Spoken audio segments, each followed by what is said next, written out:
from Global. Leading Britain's conversation. Cross Question with Iain Dale. Hello, a very good evening. Welcome to Cross Question, LBC's thrice-weekly political panel debate show. I'm Iain Dale. Joining us tonight, we have the former Secretary of State for Defence, Sir Michael Fallon. We have Sarkar from Novara Media. We have Petronella Wyatt, the author and broadcaster, and award-winning author and historian, Sir Richard Evans. They're here to take your calls. The lines are open now. Lots of good calls coming through. 0345 6060 973. And if you've never watched us as opposed to listen to us, you can do that too on Global Player, on the LBC website at lbc.co.uk, or on the LBC YouTube, Facebook or Twitter feeds. Call 0345 6060 973. Tweet at LBC. Text 84850. Cross Question with Iain Dale. This is LBC. Well, welcome to you all. Let's go to our first caller. It's Tanya in Hackney. Hello, Tanya. Hi there, good evening. I have a question for the panel. I wondered if you could tell me why you think that these articles comparing white working class kids with ethnic minorities, but not middle class kids. There's not a word about middle class kids, and I wondered why that might be. Well, this is in the light of the Education Select Committee report, which came out today, where the chairman of the committee, Robert Halfon, seemed to think that the phrase white privilege had something to do with the reason why white working class kids don't do as well as black working class kids. But the very nuanced question there from Tanya. Richard, let's come to you first. Yes, I thought you might. Well, being the one in education. Well, I think this is a very complicated question with all kinds of different angles to it. And really, I don't think we should get hung up on this white working class, white privilege kind of issue. It's not, the fact is that it's not kids being taught in school that there's such a thing as white privilege, which is causing the white working class kids to be disadvantaged. You need to look at it on a much bigger scale. And other parts of the report, I think, do this. And it's a bit unfortunate, I think, that it's all the controversies focused on this. We need to look at poverty. We need to look at geography. Where are these kids? Where are the schools? Are they good schools? Are they bad schools? There's so many things that need to take into account. I would say we need to look in particular at poverty, government expenditure on schools. Is it enough? Have there been cuts? All these kinds of issues, not just the white privilege slogan, which I think is a bit of a red herring, really. Why do you think? I mean, Rob Halfon, he's a fairly moderate kind of conservative. I don't see him as somebody who wants to stoke culture wars. Why do you think that has been the one thing that people are going to remember from this? Yeah, well, I think that's the way the media have treated it, really. They've seized on this, and whether or not he wants to stoke culture wars, I really don't know. It doesn't seem to me to fit in with the rest of what falls under that kind of rubric. And if I were him, I think I would say, look at the other bits of the report as well. Don't just look at this one. Sarkar, let me come to you. I was talking to Dr. Mary Bastard from the National Education Union earlier, and I thought she made a really good point that maybe one of the reasons that white working class kids don't do so well is geography in some ways, in that they tend to live in more remote areas, whereas black working class kids tend to live in sort of maybe more urban areas, maybe sort of London in particular, where they can see aspiration. Whereas if you live in a coastal community, which can be very poverty stricken, and you just don't see any way out, you don't have that sense of hope that we all need if we're going to succeed. You know, I don't think that the problem there is aspiration so much as it is allocation of funding. So schools overall have lost out in the last 10 years. There's been a 9% real terms funding cut per pupil in secondary education. But the worst hit areas are outside of the big cities and in poorer regions in particular.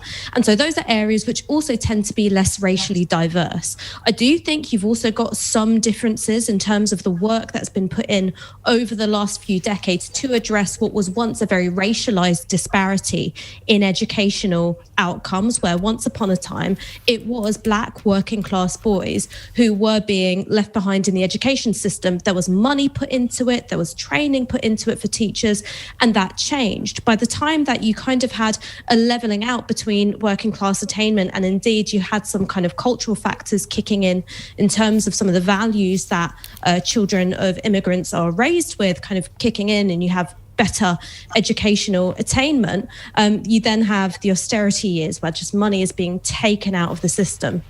So I do not buy this argument that white privilege, talking about it, regardless of what you think about it as a concept, has any causal relation on the underachievement of white working class boys. But the reason why the government is talking about it and why the media has really taken it up like, a Labrador with a frisbee and just run with it is because it is getting the crabs in the barrel to fight each other. It's creating all these arguments essentially between different parts of the working class, the white working class and the black and Asian working class, to talk about, who's got, the biggest crumb thrown from the table, rather than having a look at what's been going on at the top. No, I get that, but you do have to look at different groups in society and if there is evidence of one particular group falling behind, it's not unreasonable to ask why that is it?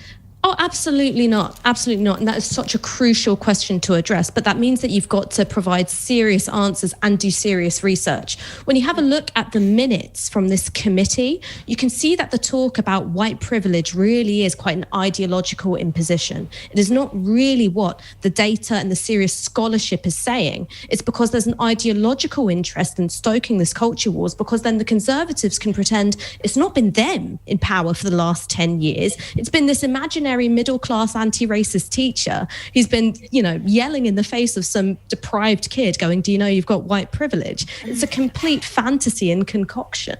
Okay. Michael Fallon, do I recall some time ago you were an education minister? Far too long ago, I'm afraid, Ian. I was schools minister under Margaret Thatcher, which wasn't for the faint-hearted. And, a lot of things have changed since then. It was a very long time ago. I do agree with Ash and Richard. We shouldn't actually be using words like privilege. I don't think that's helpful.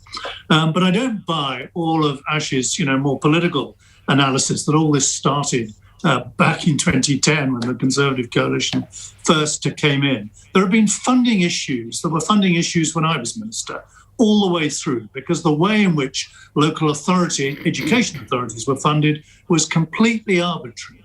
There was overfunding in some areas, underfunding in others, and nobody really had the guts to tackle the formula. And, that is only gradually now being done. So there are winners and losers. That's one point. Second, there has been a huge improvement in education in London. Besides the huge demographic changes that have taken place in London, the London boroughs have improved enormously. And where I think we are seeing particularly white boys slipping behind is, as you said, Ian, in some of the more rural areas, the coastal areas, where there are issues, I'm afraid, of aspiration. Again, I don't quite agree with Ash. I think aspiration, is important. It is important to show there are other futures, beyond simply moving from the local school to the local company to go and work. There are other alternatives. And that's why I think government, has got to, as well as getting more money into education, has got to keep addressing the issue of how you get more parental support, how you encourage aspiration, and how you encourage other routes on after school, particularly in better further education. And just one final point. When I was education minister, I took a bill through Parliament, the Higher Education and Further Education Funding Bill, which actually converted a lot of polytechnics into universities. When it went through the House of Lords, there wasn't a word spoken about further education. It was all about university education, what the Vice-Chancellors wanted, the issues of tenure. Apologies, Richard, but that was all the focus there. And we're still behind in addressing the issue of really good, estimable further education in this country as an alternative to the university. Just as an aside, we talk a lot about vocational education, further education on this show. Do you still believe that turning all those polytechnics into universities was a good idea? Well, they argued very strongly that they wanted to recruit overseas students, and they couldn't do that unless they had the word university in their title. That was the technical argument that Kenneth Clark and I were confronted with. Now, there are universities like MIT in the United States that don't have the word university in their title, but that was the argument. What we hoped was that they would be different. They would keep some of their differences, the different courses they put on. But what emerged quite quickly after they all became universities is they all started to ape universities. They all got themselves vice-chancellors and gowns and degree ceremonies and started to try and offer exactly the same courses that the traditional universities were offering. So, yes, I do regret a bit of it. And I don't think, and we were as guilty about this as anybody, we paid nearly enough attention to further education, and we're still not doing it. Petronella, what's your view? Well, I actually do quite a bit of teaching for an educational charity called Real Action, which is in a very poor part of London. And I think geography does play an enormous part. But I'm afraid so do the educational failures of the state school system and the actual teaching. I'm very worried about white boys. They are falling behind dreadfully. You see this in Real Action classes. You're taking children from state schools who are illiterate because the schools are not actually teaching. If you teach these boys in a disciplined way, they'll learn. But they're not getting the discipline.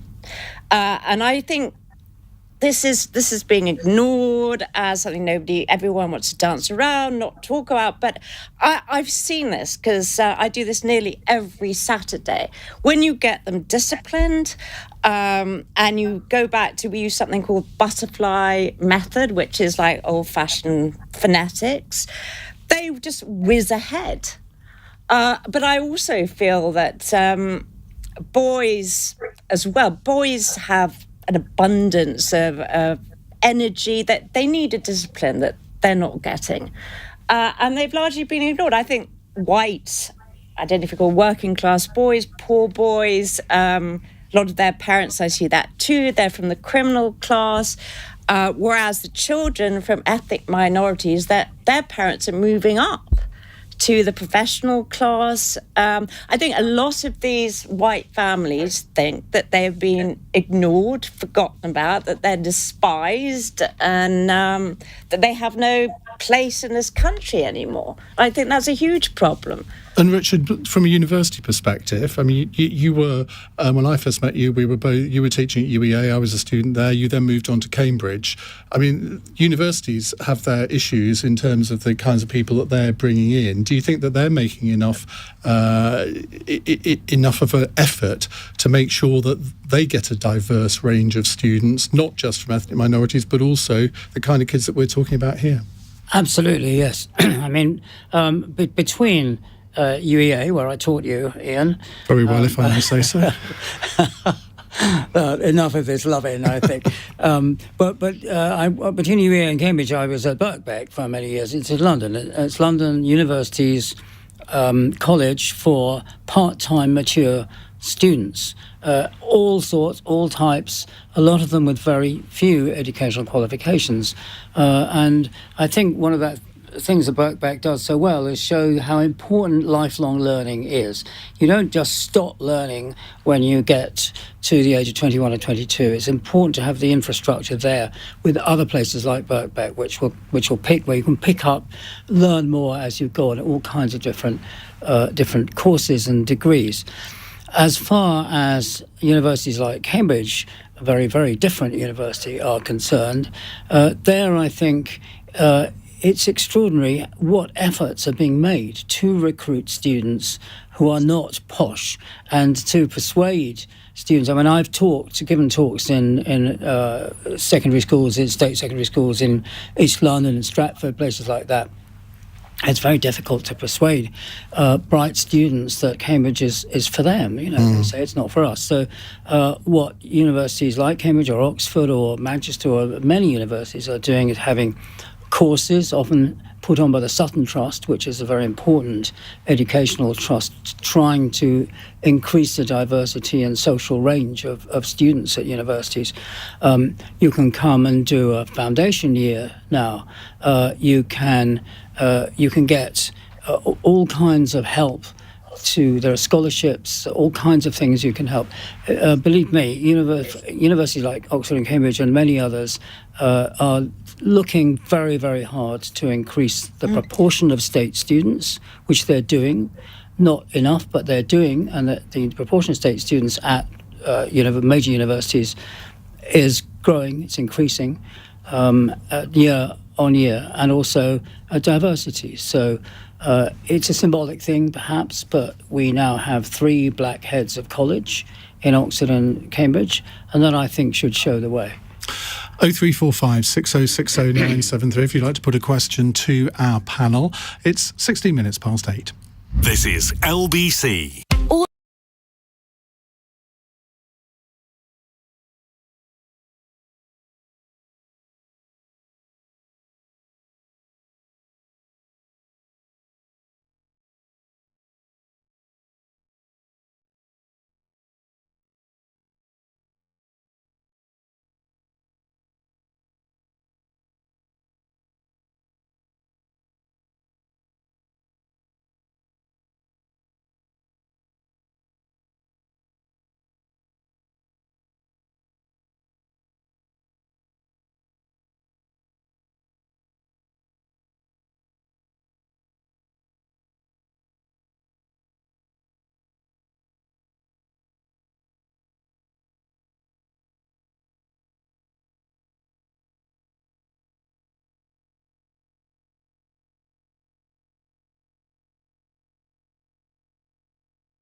Cross Question with Iain Dale on LBC.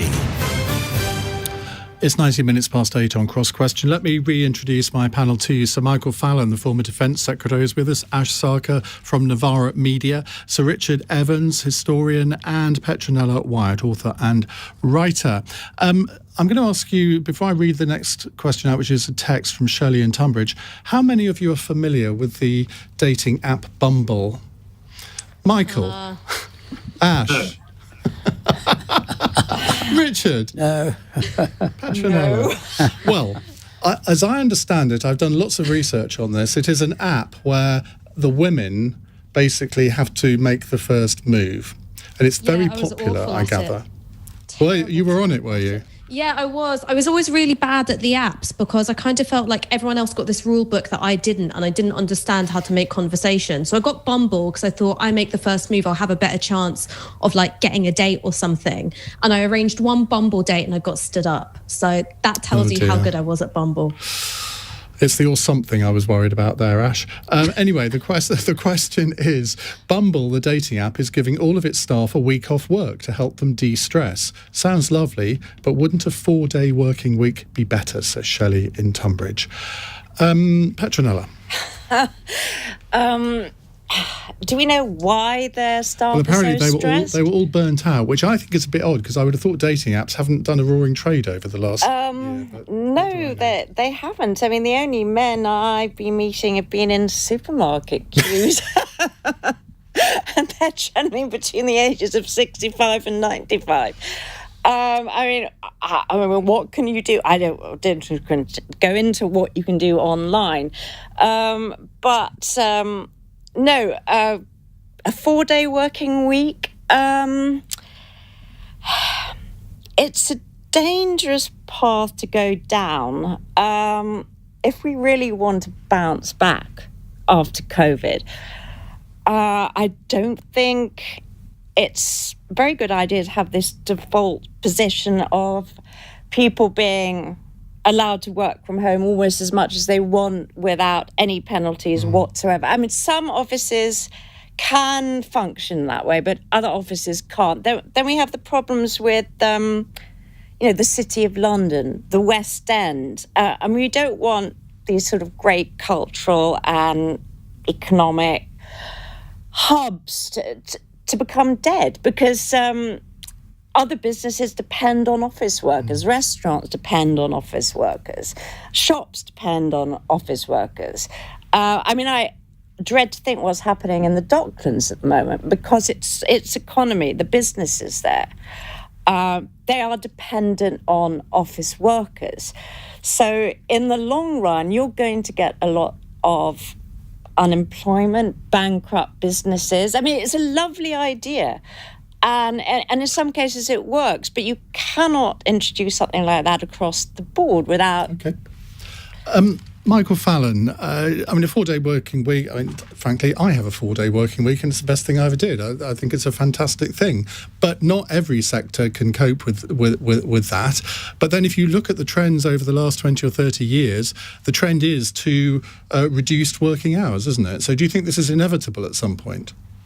Well, I think certainly the pandemic is going to make everybody, firms as well as employees, look again at their work-life balance. And I think, that is probably no bad thing. The question was from Tunbridge Wells. Should people, forever have to get up? Tunbridge, Michael, there was a big difference.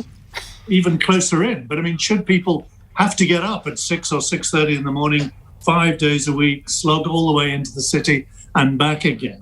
I think we'll have to learn lessons from this. And I think companies will want to look at whether the work-life balance needs to be addressed and what that means. If you say to young people, particularly, take some of Petronella's points, but if you take young people, they might be deprived of the experience of learning from older people. If you say to them as interns or new starters, we don't want you in every day. They're the ones who really have missed out over the last year and a half and so on, of the culture of work, if you like, the habit of work, the unconscious learning from older and more experienced people at work.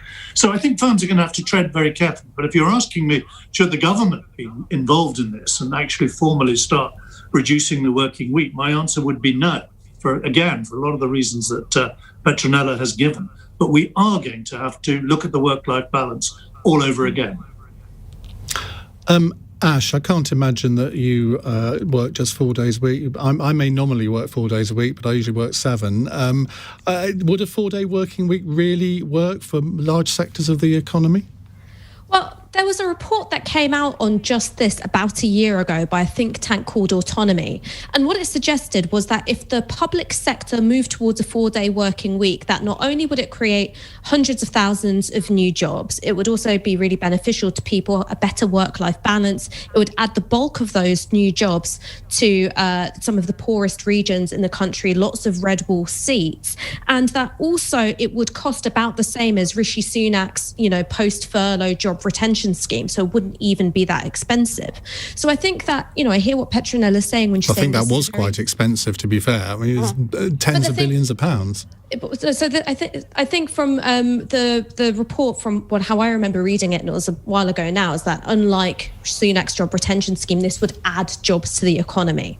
So you're taking a different approach to stimulating the economy, and you are redrawing the boundaries of the work-life balance. I hear what Petronella is saying about, well, is this a dangerous path to go down? That was exactly what was said when people were campaigning for a 5-day working week or an 8-hour working day. And the fact is that we've got technology providing, the biggest threat to our jobs in human history. The space for human labour is being closed down. And you've got to think, well, how are you going to structure the economy and structure our working lives so that that kind of technological advance won't just make us all more precarious? And I think looking seriously at policies like these, looking at how they can both stimulate the economy, add jobs, and also make our lives a bit better, I think why not?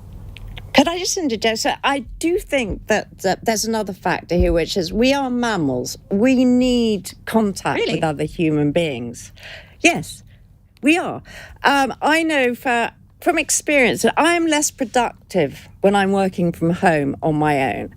When I'm in an office, learning from people, as Michael said, when I was young, also bouncing ideas off other people, I'm not any more productive. I'm actually happier. But on these two separate issues, you're talking about working from home, and I completely agree with you. There are costs and benefits to working from home. I get really bummed out when I'm by myself. I hate my own company. I need to be somebody else's problem. So I love really my own company. God, I hate the sound of my own inner monologue, so I pity you guys having to put up with the sound of my voice. But let me interrupt you, Dash. Can I just ask you about your proposal? Because you did say for the public sector, would you pay people the same, pay them the same salary for working 4 days as 5 days? Is that your proposal? So that was the autonomy proposal, was a 4-day working week, no loss of pay. Is it mine? I was saying it was a report that I read. I didn't work on the report. I'm afraid I'm not a numbers person. I'm an English. No, but you agree with person.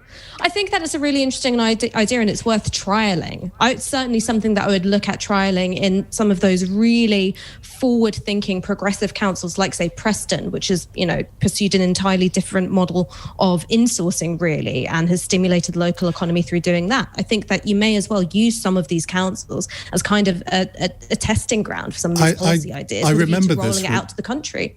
I remember this report, and I seem to remember that John McDonnell was really championing this whole idea. And some of the research conclusions, which I must admit I had a bit of difficulty with, but the conclusion was that people produced more over 4 days than they did over 5. Now, counterintuitively, that cannot be, but that's what the research concluded. Richard? Well, some of you may remember something called the Parkinson's Law, which was basically says that work expands to fill the time available. So you're quite right. You're not necessarily doing more work if you work for 10 hours a day than you are if you work for 8 hours a day. Looking back, Ash mentioned this, over the last couple of centuries, particularly 19th century and the early 20th century, government did interfere, did legislate to limit working hours, to bring in health and safety regulations of many different kinds. And there is a role, I think, for government and parliament to regulate work conditions. But the question, obviously, is how far does it go? I think what we're looking at is now, in the future, a kind of mixture of working from home remotely and the jobs where that can be done, and that's by no means all of them, and then working in person. But again, I agree with Petronella, actually mingling and mixing in an office, chatting by the water cooler, all of these things, that does stimulate creativity, I think. I've done some lecturing, quite a lot of lecturing remotely through Zoom, And it works fine if you have the good technicians, but it's not quite the same as sitting in a class, actually exchanging ideas and throwing ideas around spontaneously. And of course, you miss things like the body language of people who are listening, and that's very important. The advantage is that you can reach many more people. So on a Zoom lecture, on live streaming, you can get people all over the world. You can get hundreds, whereas in the kind of normal university teaching, you just get a much smaller number in a classroom. Well, it's been very interesting over the last year, all the different technical innovations. I mean, I'm sure none of us had heard of Zoom 18 months ago, and yet it's transformed the things that we do. The fact that we can have two people not in the studio taking part in the programme exactly the same way. I mean, I still can't wait for the day when you can all be in the studio together, which is imminent, I feel, probably 3 weeks away.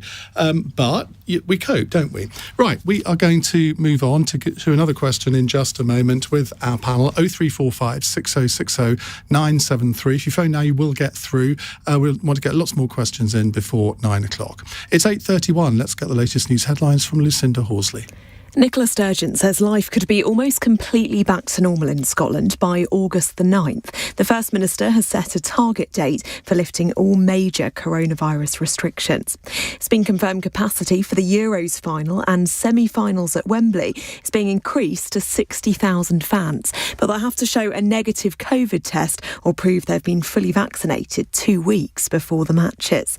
England are 1-0 up against the Czech Republic in their final Euro 2020 group match at Wembley. They've already qualified for the last 16, but will top Group D if they win. Scotland need to beat Croatia to qualify, but are currently 1-0 down at Hampden Park. LBC weather, southern areas clear and chilly tonight, milder in the north with some rain and drizzle, a low of 7 degrees. This is LBC.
Question with Iain Dale on LBC. So Michael Fallon, Ash Sarkar, Richard Evans and Petronella Wyatt here answering your calls. 0345 6060 973. Ash, you've got a fan. Peter Clark says, whilst I rarely agree with Ash's politics, I always enjoy her argument as it always seems so heartfelt. And since Nigella's Eat, Cook and Repeat, I've been enjoying Ash's fish finger borta almost every week in lockdown. Maybe Ash and her mum should write a cookbook together with politically inspired recipes. If only they had a good publisher. Do you know of any, Iain? Sadly, I'm no longer in publishing, but I'm unfamiliar with this programme that you've clearly been part of, Ash. Oh, well, this was a recipe I tweeted a while ago, and it's one that my mum always made for me when we were kids. And it's a fish finger borta, and a borta's a traditional Bangladeshi dish. Basically, you take anything and you mash it with some mustard and some chilies, and it's divine. Sounds like my cooking. It's honestly, don't knock it till you've tried it, and it's especially good after a heartbreak. I remember I got dumped at 16, and I went through a huge Tupperware of the stuff in the fridge. It was great. So I would love to do a cookbook with my mum, but the thing that she does is so that your cooking's never as good as her. She doesn't give you the honest recipe, so she'll leave out an ingredient and stuff like that. I'm not sure if you can sell a book. Sneaky. Right, let's go to a deep and meaningful question from one of our callers. It's Anthony in Staines. Hello, Anthony. Hi, everyone. With a worrying rise in daily coronavirus cases and rising deaths today, is an early July unlocking looking more and more unlikely and a summer lockdown looking more likely? Michael Fallon. Well, we just don't know at the moment. And I don't think, it'd be great to speculate, but I don't think really we can come up with definitive answers until we have the data in front of us at the point at which the government certainly would look at it all again, which I think is at least a couple of weeks away. And I think they need to do that. I think they do need to be sure that this new variant, the Delta variant, isn't as treatable by the vaccine as the other variant, and isn't necessarily continuing to spread fast. So I do think they need to keep looking at the data. However, we were always told that this was a race between the vaccine and the variants, and more and more people are now being vaccinated and do now feel reasonably safe. And I think what the government now needs probably to move to is much more of personal responsibility, of saying to people, look, you can see the figures, you can see what some of the risks are. If you go into a crowded place and spit or shout at somebody a foot away from you, clearly that's more dangerous than sitting outside at a pub and having your meal. So I hope the government will unlock, but I hope they'll also do so by encouraging more personal responsibility and saying, look, this variant, this COVID is going to be with us for quite a long time now. We're going to have to get used to it. Be with us forever. Some people are going to die from it, as they die from flu each year, sadly. But we're all going to have to take a measure of responsibility ourselves, instead of constantly saying, at what point is the government going to tell us it's totally safe, or is it still unsafe? What do you think, Anthony? And we'll come to Anthony at the end of when I've gone to everybody else. Ash Sarkar, do you think that we might be facing another lockdown later in the year? Do you think that it is now time to lift the restrictions that we have currently? I find it difficult to see us moving to another full-scale lockdown of the kind that we had in the winter. And the reason for that is that the vaccination rollout continues apace. You've got pretty good rates of second doses being administered, around 56% of the population. You've got more than that, of course, for first doses. And while the Delta variant provides these challenges to Pfizer and AstraZeneca's effectiveness, it's a bit like driving within the speed limit. You're safer if you do it. You're safest when everybody does it. So the higher you have the more of the population you have being vaccinated, the safer you are, even against the Delta variant. So there are lots of moving parts here. One of the things which I maybe could see happening is that there will be a trade-off between domestic freedoms, so our ability to maintain the level of unlocking we have now and hopefully moving to even greater levels of unlocking, the end of social distancing, et cetera, and freedoms to travel internationally. Because that's when, in terms of, the risk to the population here, it's not just based on the percentage of people vaccinated here in the UK. It's also dependent on how many people are vaccinated abroad, because in low vaccination uptake countries, that's where you risk the emergence of new variants. So that's what I can potentially see happening, which is that we have these restrictions on foreign travel lasting a lot longer than any of us would like, but the trade-off there is greater freedoms here domestically. Richard Evans.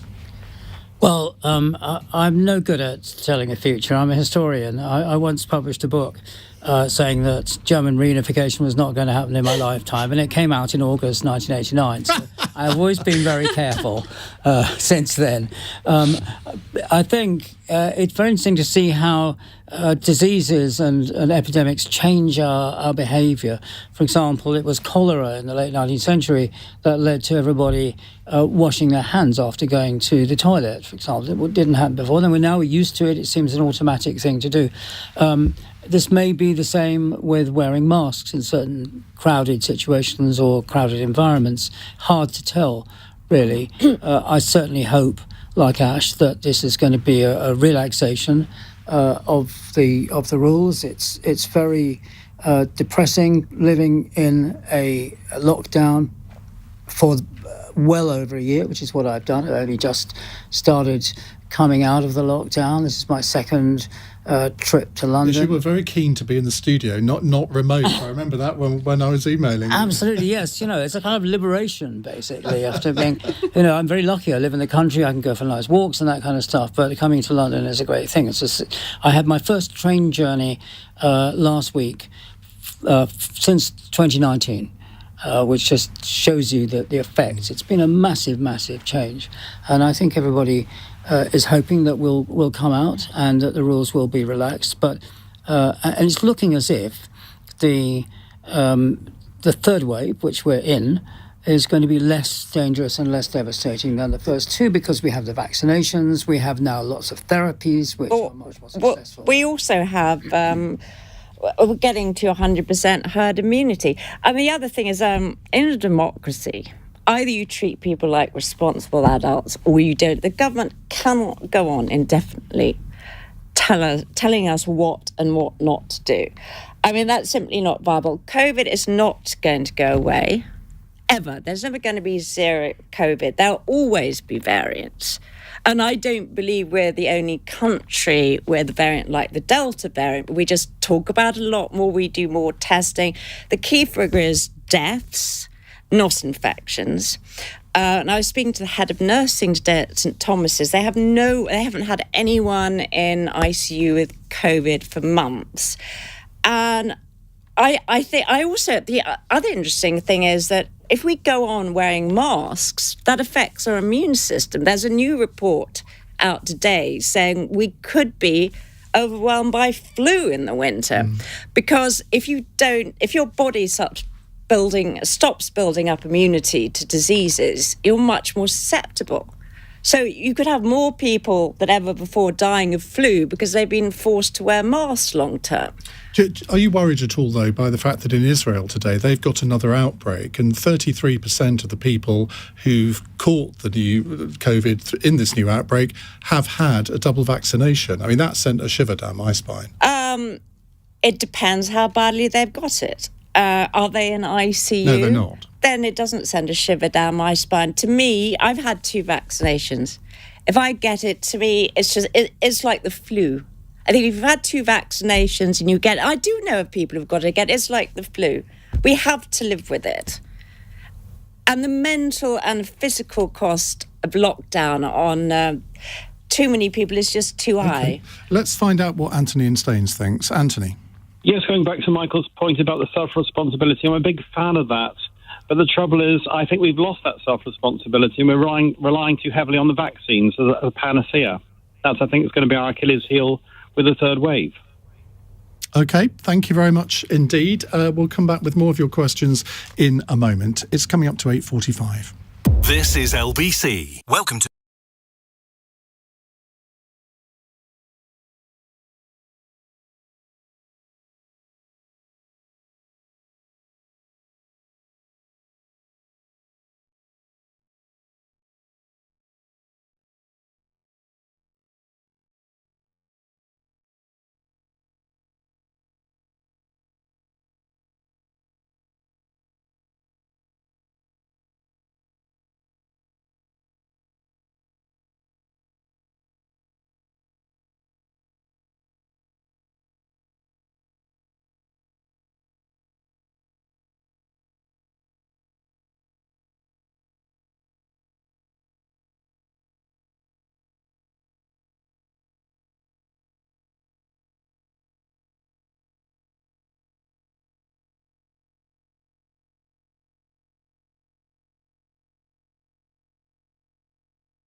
Question with Iain Dale on LBC. Text 84850. It's 8:47. Michael Fallon, Ash Sarkar, Richard Evans and Petronella Wyatt with me answering your questions. The next one is on a text from Sally in Bristol. Why would it be so bad for Channel 4 to be privatised? Ash Sarkar. I think that where you see the privatisation of public service broadcasters, you see a decline in quality. You've got certain risks that public service broadcasters are able to take in terms of commissioning, in terms of the way in which they make media. And I think that that kind of variety in the cultural environment is really key to all of us getting quality content. So I think keep it how like it Naked is. Attraction. Oh, yeah, no, that's quality. That is public service broadcasting. I've seen some amazing things that I certainly wouldn't have caught on Sky there. Well, you're probably right in that. Whether you can say it was quality broadcasting, I don't know. We covered this earlier on the programme, and there was a suggestion that Channel 4 might be forced into a merger with ITV, where I was speculating that Naked Attraction could merge with Love Island. I mean, goodness knows, Richard Evans, what could come of that. Don't go there, Ian. Don't go there. I think one of the great glories of British media, great British broadcasting, is the idea of public service broadcasting.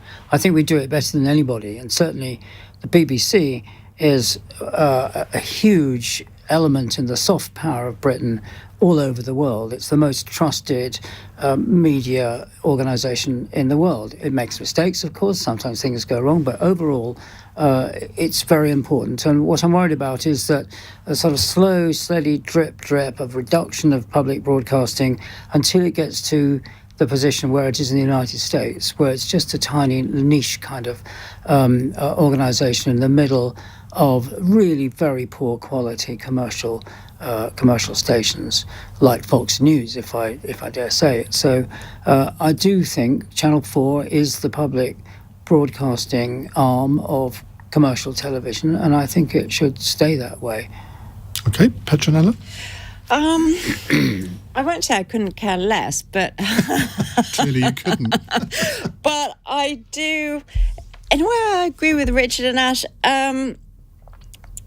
I always get irritated when politicians, particularly Tory politicians, attack the BBC for bias and jump up and down. I think the BBC, yes, of course it can be biased. So can all television channels. But the BBC is a great institution. I'm in favour of public service broadcasting as well. And we do it extremely well. Yes, we get some rubbish too. But, I think it would be a pity if we went down the privatisation route. Michael, you've always been a great fan of privatisation. Do you think Channel 4 should be privatised? Yes, I do, actually. I want to be the odd one out here. Channel 4, I think, at the moment, it started, I think, with, great ideals of producing public service broadcasting. But it's a bit of a mixed bag now. You've got a very left-wing news element to it, and you've got some fairly rubbish programmes. You've mentioned one of them. And I don't actually think it's the ownership of the channel that decides whether it's, private or public. You can get very good programming. Sky Arts, for example, a wonderful channel available on Freeview, produces some wonderful public service broadcasting. So I don't think we should get hung up on the fact that it has to be in the public sector. You can require public service broadcasting to be delivered under Ofcom by all the broadcasters, if necessary. They're already required to produce a certain amount of news content and so on. And it shouldn't be beyond the wit of man to, if you want public service broadcasting, if you want a certain amount devoted to the arts and to cultures of various kind, low, middle brow and highbrow, to simply require that through a licensing system. I don't think you need to have a publicly owned corporation sitting right in the middle of London. I know they're now going to move to Leeds, but sitting right in the middle of London to necessarily deliver it. Ash, that's a very fair point that Michael makes, isn't it? That, Sky Arts, the BBC could have done that. They haven't. There's the History Channel, all sorts of documentary channels on the Sky platform, none of which are publicly owned. So I think when it comes to Channel 4, there has been a decline in the quality of its output. And I think what that reflects is a kind of risk aversion, which has dominated commissioning both in public sector broadcasting and in commercial channels. It's really hard to picture something like Brass Eye or The Day to Day, those really boundary-pushing Chris Morris satires being made today. And so I do think that public service broadcasting would benefit from a shake-up. But I think that those risks, when they were taken, reflected the fact that it wasn't really having to make decisions in the same way as other commercial channels, that it could push the boundaries. And, I hear you mention Sky Arts, but about 5 people watch it, and a lot of it is very boring. The benefit of Channel 4 is that, one, it's in the slap bang in the middle of our culture. 2, there is a level, like with the BBC, of some degree of public accountability. And 3, I think that it's not about serving simply a niche audience in the same way as these, hyper specialized commercial channels are. The point of it is that it was always supposed to serve a really broad audience, delivering all manner of content. Yeah, but Ash, with great respect, it was introduced by a Conservative government, by the way, at a time when there were only 3 other channels. And it did add diversity there, and it did add risk-taking and a whole new dimension to television. We've got multiple channels now all over the place. It's perfectly possible to require those channels to have more public service broadcasting of the kind that you describe without necessarily setting up a public. Yes, but isn't everybody afraid of risk-taking across the board now? Including allegedly right-of-centre newspapers. They are, I know, because I work for them. You can't accuse us of that, Petronella. No. We've got you on. We've got Ash on tonight. I don't know what bigger risk you think we could take. This is a general malaise. It's not I hear what you say. Now, listen, we have got about 5 minutes to consider a very, very important subject. David in Enfield has been very patient to ask his question. Here you go, David. Good evening, panel. The UK national debt has recently reached £2.2 trillion. And that's equivalent now to our gross national product and the highest level since World War II. 1 trillion is 1 followed by 12 zeros, 1 million. These are huge numbers, and just to put it in context, if we asked, there are 26 million households in the UK, if we asked everybody to write a cheque in an equal amount to pay off that debt, they'd all have to pay £98,000. The only redeeming feature at the moment is that interest rates are at record lows. The government can borrow for 10 years at 0.75%. Yeah, the interest bill is 48 billion a year, which is 3 times the UK police budget. Okay, what's your question? My question is, what measures would the panel take to restore stability to the public planet? Right, you've literally each got 1 minute on this, which you may be relieved about. Michael? Well, I'm with David on that. Yes, the Conservative government has got to set out a path back to financial control. They're lucky at the moment that interest rates aren't particularly high, but they could easily start rising again, and that would make servicing this debt much more expensive, taking money away from schools and hospitals. And it would also, of course, mean that our children and our grandchildren eventually will have to pay back even more. So if the Conservatives are to go on properly differentiating themselves from the other political parties, they've got to show that the magic money tree is just magic, that the real tree actually has to be paid for. I hope that's no longer than a minute. Well done. Petronella? I know nothing about economics, which is why I'm a writer and not a politician. But obviously, this is not a good thing. And yes, of course, because I'm also an historian. Yes, there will be a reckoning, and it will be paid by the young and future generations. Of course, there will be. Okay, Richard. Yes, well, I think the Conservative government has been right to spend vast sums of money on sustaining the economy, on keeping people in jobs, on fighting the pandemic. It's piled up enormous debts, but I don't think they could have done anything else. And what needs to be done now is, I'm afraid, raise the taxes. That's the only way you're going to get this money back. Corporation tax on multinationals, which have managed to evade taxation in this country. And I think the G7 decision or recommendation about taxing multinationals has been an important step forward. So that's what the Conservative Party is going to have to bite the bullet and raise taxes. Ash? So I've got to disagree a little bit with the premise of the question, because national debt is not like a household debt. If I borrow money from the bank, I've got to pay it back within my lifetime. But we didn't finish paying off the debt incurred when the government paid off the slave owners back in the 19th century until 2015. There's a lot of latitude about over what period of time you pay things back. And the thing that I would add to that is that the austerity paradigm is dead. Look at what's going on in the United States. You've got President Biden and Janet Yellen saying that now is the time to borrow to invest in the economy, stimulate the economy by investing in infrastructure, don't take money out of it. So that's what I think we've got to do, as well as doing what Richard has suggested, which is bringing corporation tax back in line with reasonable levels, which it's certainly not at the moment. And you look at the levels of corporation tax, say, in a high innovation state like California, it's higher than ours. So I don't think that the argument either that would depress businesses and depress innovation stacks up to much scrutiny. You've all done really well. You've been a very pliant panel so far.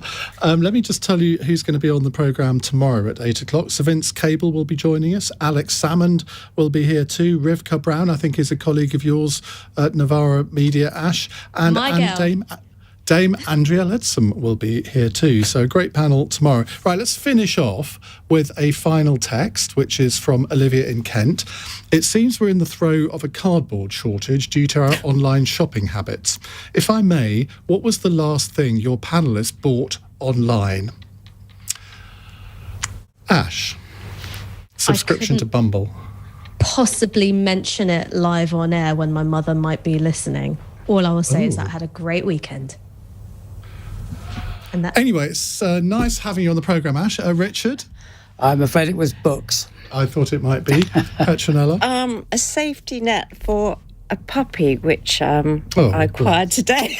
Well, my dog's 10 years old today, so I think it's a great one. Michael Fallon, can you compete with Ash there? Well, I can't. No, it was a book again. I review books, and I was sent, so I didn't actually have to pay for it. But yes, it was wrapped in cardboard.